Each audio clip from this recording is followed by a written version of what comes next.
Mikabat sa 80 ka mga partisipante ang miapil sa tulo ka adlaw nga seminar kabahin sa parliamentary procedures ug records management. Ang maong kalihukan gipasiugdahan sa Cooperative and Livelihood Development Office diin mipahigayon og seminar matag kwarter kun 4 ka sesyon sulod sa usa ka tuig ug kini gisponsoran sa San Carlos City Cooperative Development Council o kun SCCCDC.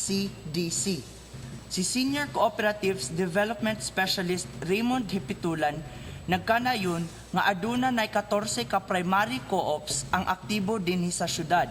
Mipahimangno usab siya sa mga bag-ong napili nga mga board of directors ug officers, ilabi na ang sekretarya sa kooperatiba nga maminaw sa mga gipang lecture.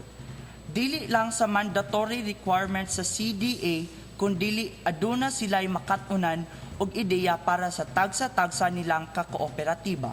If you notice, dako-dako na natong video, hindi kita kaigo dito sa ilaw. The bad news is that murag wa pay wifi. Di ka po. Okay? So, make the most of the training. We hope nga sa tanan ng mga bago lang napili ng mga board of directors, mga officers, especially the secretaries, this is very useful, and then di lang kay mandatory training requirement, but rather dako kayo siya na mapusla ninyo for your the conduct of your meetings of your respective cooperatives. Dako ang kalipay ni City Mayor Gingo Valmayor Jr. nga mipahigayon og seminar kabahin sa parliamentary procedures ug records management sa mga kooperatiba sa syudad sa San Carlos aron makahibalo sila unsaon paghanay sa mga kabtangan, pagdumala sa mga kinahanglan sa kooperatiba ug uban pa lakip na sa komunidad. Nang hinaot ang mayor nga makakat-on sila sa tulo ka adlaw nga seminar alang sa kaayuhan sa ilang kooperatiba. Daghan kaya kay mga pangutana. Well, at least kung may mga pangutana, that means naminaw before mo. Because this is really very important.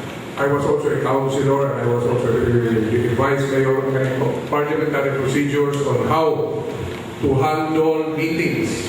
Well, in our case before sessions, yan may order yun para maayong pagka-hanay or pagka-conduct sa mga meeting. Ang resource kern sa maong seminar nga mao si Romilo V. Tasik, CPA, RVT Management and Consultancy nga nakabase sa Sagay City, kinsa mihisgot sa topiko nga parliamentary procedures, Robert's Rule of Order, classification of motions, order of business, handling effective meetings, roles and responsibilities of officers ug uban pang hilisgutan nga may kalabutan sa kooperatiba.